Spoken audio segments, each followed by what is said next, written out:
समय की धारा में न जाने कितने साम्राज्य आए और चले गए, लेकिन अमरगढ़ की गाथा आज भी हवाओं में गूंजती है। इस राज्य की रक्षा की थी महाराज विक्रमादित्य ने, एक ऐसे राजा जिनकी न्यायप्रियता की मिसाल देवता भी देते थे। लेकिन समय किसी के लिए नहीं रुकता। महाराज अब वृद्ध हो चुके थे। महल की ऊंची दीवारों के पीछे खुशियां नहीं, बल्कि एक डर छिपा था, उत्तराधिकार का युद्ध। महाराज के 3 बेटे थे और तीनों की फितरत एक दूसरे से बिल्कुल जुदा थी। बड़ा बेटा वीरेंद्र, जिसके पास फौलादी भुजाएं थी और जो हर समस्या का हल केवल तलवार से करना जानता था। दूसरा बेटा मानस, जो शास्त्रों का ज्ञाता था, पर उसकी आंखों में चतुराई और स्वार्थ की चमक हमेशा रहती थी। और सबसे छोटा बेटा देव, जो शांत था, जिसकी तलवार से ज्यादा उसकी करुणा की चर्चा राज्य की गलियों में होती थी। महाराज जानते थे कि सिंहासन केवल रक्त से नहीं, बल्कि योग्यता से चलता है। उन्होंने एक शाम तीनों को अपने पास बुलाया। मेरे बेटों, मेरा सूरज अब ढलने को है। अमरगढ़ को एक ऐसे राजा की जरूरत है जो संकट के समय विचलित न हो। मैंने तुम तीनों के लिए एक परीक्षा चुनी है। ये मेरा पहला वचन है। सिंहासन उसे ही मिलेगा जो उसे कमाएगा, न कि उसे जो उसे केवल विरासत में मांगेगा। पिताजी, आप बस आदेश दें। मैं अपनी ताकत से दुनिया की कोई भी वस्तु लाकर आपके चरणों में डाल सकता हूँ। क्या मुझे किसी दुश्मन को हराना है? नहीं वीरेंद्र, यहाँ 3 खाली तिजोरियां रखी हैं। तुम तीनों को एक रात का समय मिलता है। कल सुबह होने तक जो भी इन तिजोरियों को अपनी मेहनत और विवेक से सबसे कीमती चीज से भर देगा, वही इस ताज का असली हकदार होगा। ये तो बहुत सरल है पिताजी। मूल्यवान वस्तुओं की पहचान मुझसे बेहतर किसे होगी? कल सुबह आप मेरी तिजोरी को राज्य के सबसे कीमती रत्नों से भरा हुआ पाएंगे। लेकिन छोटा बेटा देव चुप रहा। उसने बस अपने पिता के चरणों को छुआ और उन तिजोरियों को गौर से देखा। उसे समझ आ गया था कि महाराज कोई साधारण धन नहीं मांग रहे हैं। रात का अंधेरा घिरने लगा और तीनों भाई अलग अलग दिशाओं में निकल पड़े। वीरेंद्र ने अपनी शक्ति का मार्ग चुना। उसे लगा कि कीमती वो है जो डरा कर हासिल किया जाए। उसने रात के अंधेरे में उन लोगों को रोका जो शहर के बाहर व्यापार करने जा रहे थे। उसने अपनी तलवार के दम पर उनसे उनका सोना और कीमती सामान छीन लिया ताकि वो अपनी तिजोरी भर सके। उसके लिए मेहनत का अर्थ था बल का प्रयोग। मानस ने अपनी चतुराई का सहारा लिया। उसने राज्य के बड़े व्यापारियों को गुप्त संदेश भेजे। उसने उन्हें भविष्य में राजसी संरक्षण का वादा किया और बदले में उनसे उनके सबसे बेहतरीन रत्न और हीरे उधार ले लिए। उसने सोचा कि राजा बनने के बाद वो सब संभाल लेगा। लेकिन देव, वो किसी खजाने के पीछे नहीं भागा। वो उस बस्ती की ओर बढ़ा जहां हाल ही में एक प्राकृतिक आपदा आई थी। वहां लोग बेघर थे और भूख से जूझ रहे थे। उसने गिरे हुए घरों को उठाया, प्यासों को पानी पिलाया और रात भर सोए बिना लोगों के आंसू पोंछे। बाबा, हिम्मत मत हारिए। जब तक मैं यहाँ हूँ, कोई भूखा नहीं सोएगा। मेरा खजाना आप लोगों की मुस्कुराहट है। रात बीतने को थी।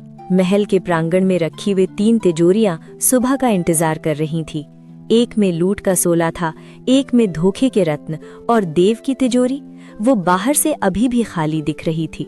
लेकिन क्या वो सच में खाली थी? महाराज का दूसरा वचन क्या होने वाला था? ये रहस्य सुबह ही खुलने वाला था।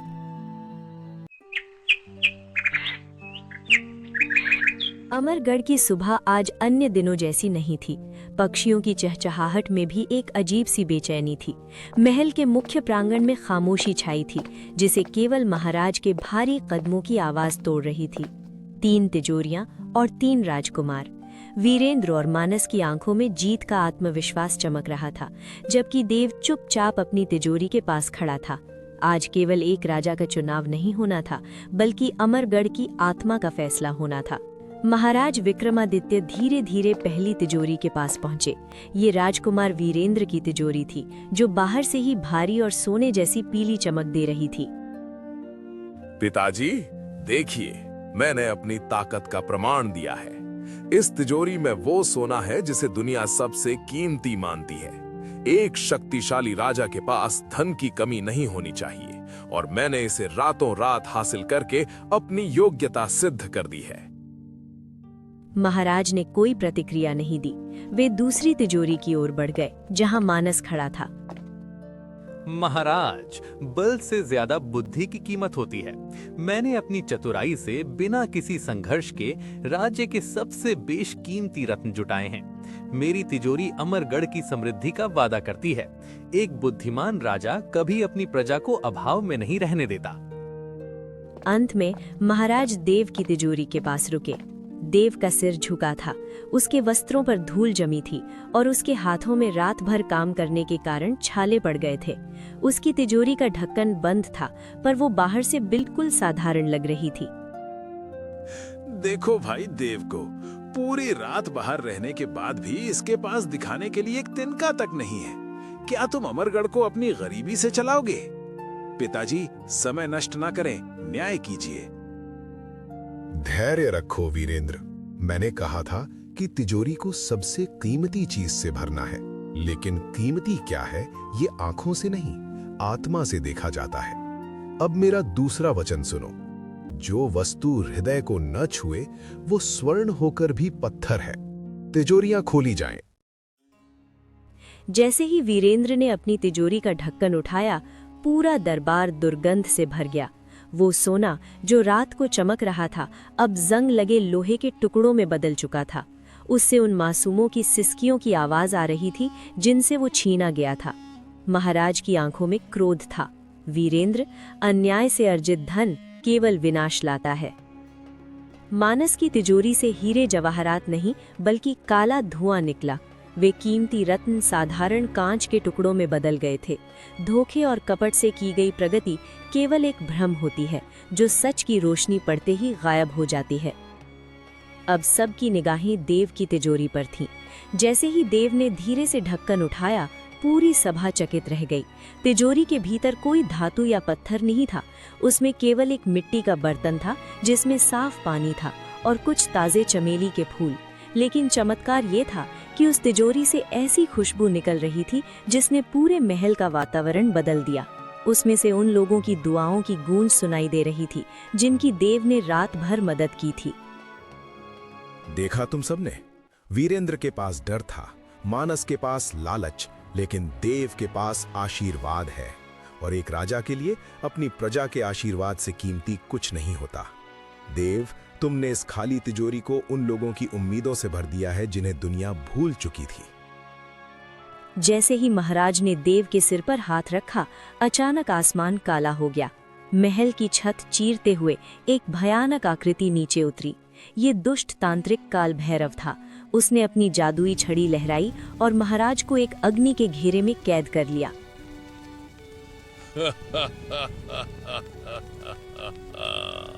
बुद्धि और बल फेल हो गए विक्रमादित्य।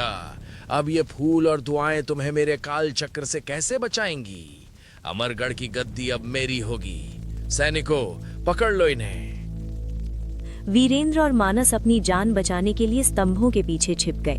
काल भैरव ने अपने काले जादू से महल के द्वार बंद कर दिए। देव अकेला खड़ा था। उसके पास न तलवार थी न सेना, लेकिन उसके हाथ में वो चमेली का फूल था जिसे उसने तिजोरी से निकाला था। अमरगढ़ का सूरज आज ढल नहीं रहा था, बल्कि उसे काले जादू के बादलों ने निगल लिया था।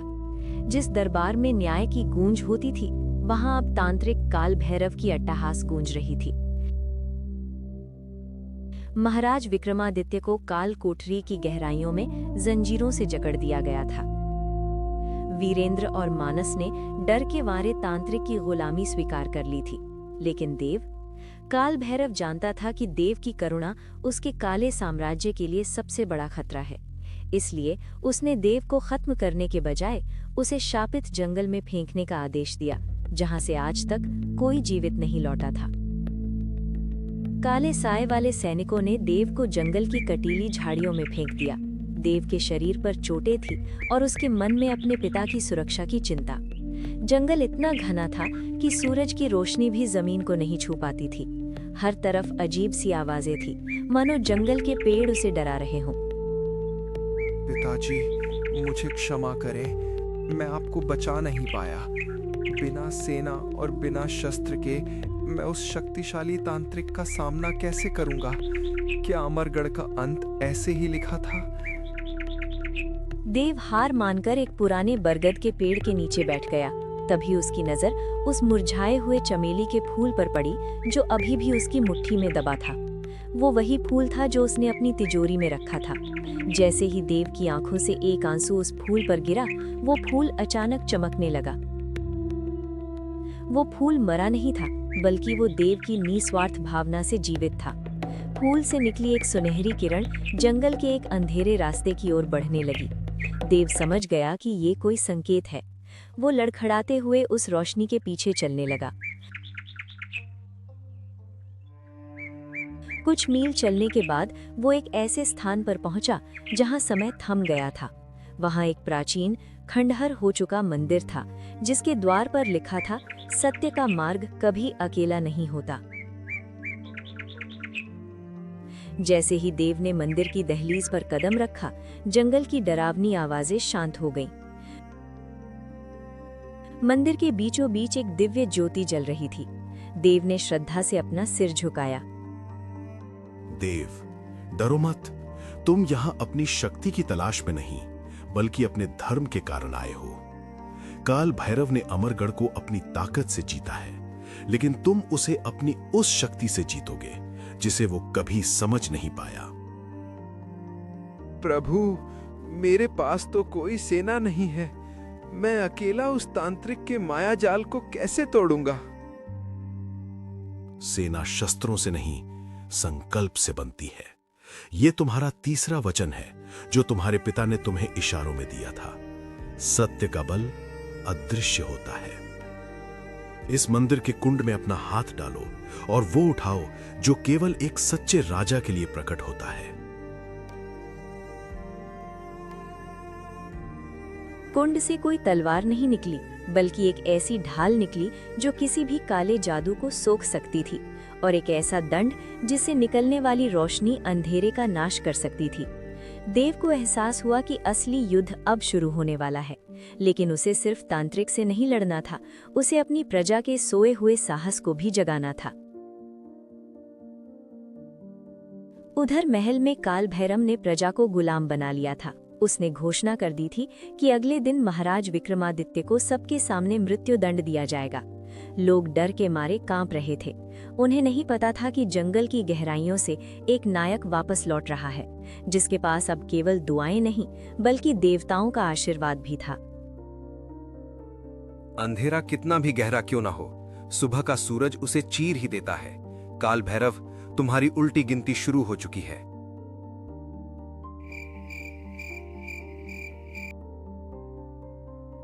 रात का सन्नाटा अमरगढ़ के महल को निगल चुका था। तांत्रिक काल भैरव ने महल के हर कोने पर अपनी जादुई नजरें लगा रखी थी। वो निश्चिंत था कि देव अब तक शापित जंगल का निवाला बन चुका होगा, लेकिन वो ये नहीं जानता था कि न्याय जब वापस लौटता है तो उसकी आहट भी नहीं सुनाई देती।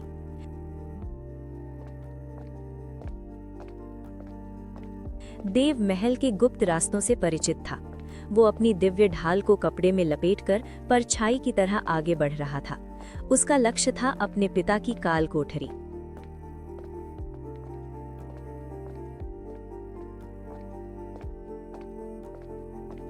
जैसे ही देव मुख्य गलियारे के करीब पहुंचा, उसके कदम रुक गए। सामने दो साये खड़े थे, जिनकी तलवारों की चमक ठंडी और डरावनी थी। वे और कोई नहीं, देव के सगे भाई वीरेंद्र और मानस थे, लेकिन उनकी आंखों में वो पहचान नहीं थी। काल भैरव ने अपने काले जादू से उन्हें अपना गुलाम बना लिया था। रुको, इस क्षेत्र में प्रवेश वर्जित है। जो भी यहाँ आएगा उसे मृत्यु मिलेगी। भाई, ये मैं हूं, देव। अपनी आंखें खोलो। क्या तुम देख नहीं पा रहे कि तुम उस राक्षस की गुलामी कर रहे हो जिसने हमारे पिता को बंदी बनाया है? पिता? हमारा कोई पिता नहीं है। हमारा केवल एक ही स्वामी है, स्वामी काल भैरव। हटो यहाँ से, वरना ये तलवार तुम्हारे खून की प्यासी हो जाएगी। देव का हृदय फट रहा था। उसे एहसास हुआ कि उसके भाइयों की आत्मा को कैद कर लिया गया है। वीरेंद्र ने अपनी भारी तलवार उठाई और देव पर हमला कर दिया। देव ने पलटकर वार नहीं किया, उसने अपनी दिव्य ढाल से वार को रोका। जैसे ही तलवार ढाल से टकराई, एक बिजली जैसी चमक पैदा हुई। नहीं भाई, मैं तुमसे नहीं लड़ूंगा। मैं उस अंधेरे से लड़ूंगा जिसने तुम्हें जकड़ा है। देव ने अपनी ढाल का ढक्कन हटा दिया। मंदिर की वो दिव्य रोशनी गलियारे में फैल गई। वो रोशनी केवल आंखों को नहीं बल्कि आत्मा को छू रही थी। वीरेंद्र और मानस चीखने लगे। उनके शरीर से काला धुआं बाहर निकलने लगा। काल भैरव का सम्मोहन टूट रहा था। देव, ये हमें क्या हो गया था? मेरा सिर फटा जा रहा है। छोटे भाई, हमें क्षमा कर दो। हमने पिता के साथ और तुम्हारे साथ बहुत बड़ा पाप किया है। समय पछतावे का नहीं, प्रायश्चित का है। पिताजी की बलि कल सुबह दी जाने वाली है। हमें अभी उन्हें बचाना होगा। वीरेंद्र भाई, आपकी शक्ति, और मानस भाई, आपकी बुद्धि। आज अमरगढ़ को इनकी सबसे ज्यादा जरूरत है। तीनों भाई अब एक थे, लेकिन तभी महल की दीवारें कांपने लगी। तांत्रिक काल भैरव की एक विशाल जादुई छवि हवा में उभरी। उसकी आंखों से अंगारे बरस रहे थे। मूर्ख राजकुमारों, तुम्हें लगा कि तुम मेरे खिलौनों को मुझसे छीन लोगे। देव, तू शापित जंगल से बच गया, पर इस महल से तेरी लाश ही बाहर जाएगी। मेरी छाया सेना तुम्हें कच्चा चबा जाएगी। अचानक फर्श से काले हाथ निकलने लगे और साए के सैनिक प्रकट होने लगे। वीरेंद्र ने अपनी तलवार संभाली और मानस ने रणनीति बनाई। देव ने अपनी ढाल आगे कर दी। ये केवल एक युद्ध नहीं था, ये अमरगढ़ के अस्तित्व की लड़ाई थी। लेकिन सबसे बड़ी चुनौती का वो जादुई मटका, जिसमें उसने महाराज की आत्मा और राज्य की शांति को कैद कर रखा था। भाइयों, आप इन्हें रोकिए। मैं काल कोठरी की ओर जा रहा हूं। ऊपर महल के गलियारों में वीरेंद्र और मानस काल भैरव की साया सेना से लोहा ले रहे थे। वहीं देव महल की सबसे निचली सतह यानी पाताल कोठरी की ओर बढ़ रहा था। यहाँ की हवा भारी थी और दीवारों से टपकता पानी किसी के रोने जैसी आवाज कर रहा था। देव जानता था कि काल भैरव उसे इतनी आसानी से अपने पिता तक नहीं पहुंचने देगा।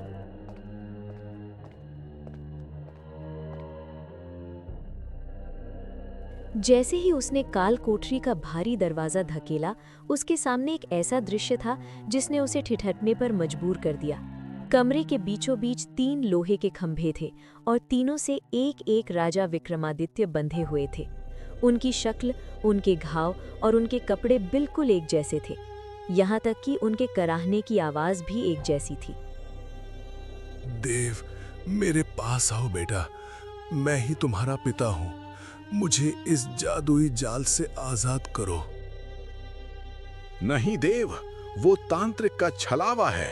मैं असली विक्रमादित्य हूँ। मुझे बचाओ और इस राज्य को बचाओ।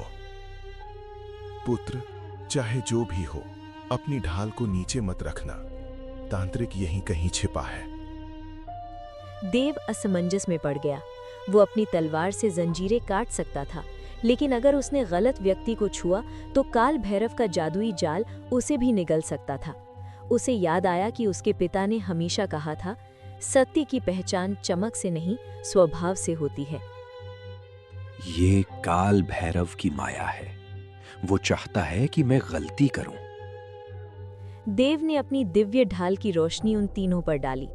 पहली मूरत ने रोशनी पड़ते ही अपनी आंखें चुरा ली, मानो उसे उजाले से डर लग रहा हो। दूसरी मूरत उस रोशनी को देखकर और ज्यादा लालची दिखने लगी। लेकिन तीसरा राजा, जो शांत था, उसकी आंखों में उस रोशनी को देखकर एक संतोष की लहर दौड़ गई। पिताजी, आपने मुझे 3 वचन दिए थे। पहला कर्म का, दूसरा स्वभाव का। क्या आप मुझे अपना तीसरा वचन फिर से बता सकते हैं? पहले और दूसरे राजा ने तुरंत बोलना शुरू किया। सत्य का मार्ग कभी अकेला नहीं होता। लेकिन तीसरे राजा ने केवल मुस्कुराकर अपना सिर झुका लिया और धीमे स्वर में कहा, बेटा, तीसरा वचन मैंने कभी शब्दों में दिया ही नहीं, वो तो तुम्हारे हृदय में पहले से मौजूद था। जैसे ही दंड जंजीरों से टकराया, बाकी दोनों मूर्तें धुएं में बदल गई और काल भैरव की अट्टहास गूंजी। असली महाराज विक्रमादित्य आजाद हो गए, लेकिन तभी काल कोठरी की छत फटने लगी और तांत्रिक काल भैरव स्वयं वहां प्रकट हुआ। उसके हाथ में एक काला जादुई मटका था। तूने मेरे भ्रम को तोड़ दिया देव, लेकिन इस मटके में तेरे राज्य की खुशहाली और तेरे भाइयों की उम्र कैद है। अगर तूने मुझे रोकने की कोशिश की तो मैं इसे अभी तोड़ दूंगा और अमरगढ़ हमेशा के लिए शमशान बन जाएगा। देव, इसकी बातों में मत आना। ये मटका ही इसकी शक्ति का केंद्र है, इसे नष्ट करना ही होगा। देव एक धर्म संकट में था। मटका टूटने का मतलब था तांत्रिक का अंत, लेकिन क्या उसके भाई सुरक्षित बचेंगे? उसे अपने पिता का वो अदृश्य वचन याद आया जो उसने मंदिर में सुना था, सत्य का बल अदृश्य होता है। काल भैरव, तुम भूल गए कि दुआओं की खुशबू कभी मरती नहीं। काल कोठरी की दीवारों में कंपन हो रहा था। एक तरफ तांत्रिक काल भैरव का सदियों पुराना काला जादू था और दूसरी तरफ देव का अटूट विश्वास। काल भैरव ने उस काले मटके को ऊपर उठाया और उससे डरावनी काली रूहें निकलने लगी जो देव को चारों ओर से घेरने लगी। लेकिन देव अडिग खड़ा था। उसने अपनी दिव्य ढाल को जमीन पर पटका, जिससे एक सुनहरी सुरक्षा दीवार बन गई। पर काल भैरव का वार शक्तिशाली था। देव के पैर पीछे खिसकने लगे। तभी काल कोठरी का दरवाजा धड़ाक से खुला। वीरेंद्र और मानस, जो ऊपर की साया सेना को धूल चटा चुके थे, अपनी तलवारें लिए अंदर कूदे। उन्होंने देखा कि देव अकेला संघर्ष कर रहा है। देव, तुम अकेले नहीं हो। अपनी शक्ति और मेरा बल एक साथ जोड़ो। देव, इस तांत्रिक का ध्यान भटकाओ। मैं इसकी शक्ति के स्रोत यानी उस मटके तक पहुंचने का रास्ता बनाता हूं। तीनों भाई, जो कभी एक दूसरे के विरोधी थे, आज एक ढाल की तरह खड़े थे। वीरेंद्र ने अपनी पूरी ताकत से तांत्रिक पर भौतिक प्रहार शुरू किए, जिससे काल भैरव का ध्यान थोड़ा भटका। मानस ने अपनी बुद्धि का प्रयोग कर मटके के चारों ओर के जादुई घेरे की कमजोरी पहचान ली। देव, अब उस मटके के ठीक ऊपर प्रहार करो, वही उसकी कमजोरी है। देव ने अपनी आंखों में अपने पिता का चेहरा और अपनी प्रजा की उम्मीदों को याद किया। उसने अपने दंड को हवा में घुमाया और पूरी शक्ति के साथ उस काले मटके पर प्रहार किया। जैसे ही दंड मटके से टकराया, एक कान फोड़ देने वाली चीख गूंजी। मटका चकनाचूर हो गया। अंधेरा छंट गया। काल भैरव की रूह उसी राख में दफन हो गई जिसे उसने पूरे अमरगढ़ में फैलाना चाहा था। कालकोठरी की नीली मशालें अब शांत सुनहरी रोशनी में बदल गई थीं। महाराज विक्रमादित्य के बंधन टूट गए और वे अपने तीनों बेटों के गले लग गए। उनकी आंखों में खुशी के आंसू थे।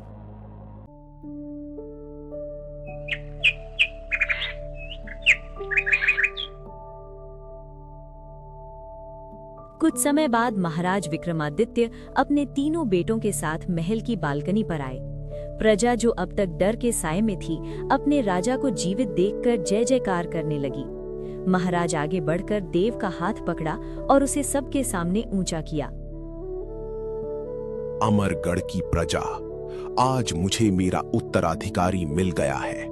वीरेंद्र के पास बल है, मानस के पास बुद्धि है, लेकिन देव के पास वो हृदय है जो इन दोनों को जोड़कर रख सकता है। देव ने मेरे 3 वचनों को केवल सुना नहीं, बल्कि उन्हें जिया है। आज से देव तुम्हारा राजा होगा और वीरेंद्र और मानस उसकी मजबूत स्तंभ। देव का राज्याभिषेक हुआ। उसने कोई सोने का ताज नहीं, बल्कि अपनी प्रजा के आशीर्वाद का मुकुट पहना। वीरेंद्र ने सेनापति बनकर राज्य की सीमाओं की रक्षा की और मानस ने प्रधानमंत्री बनकर राज्य को नई ऊंचाइयों पर पहुंचाया। वो पुरानी तिजोरी जिससे चमेली की खुशबू आती थी, आज भी दरबार के बीच में रखी है, ताकि आने वाली पीढ़ियां याद रखें कि सिंहासन सोने से नहीं, दुआओं से चलता है।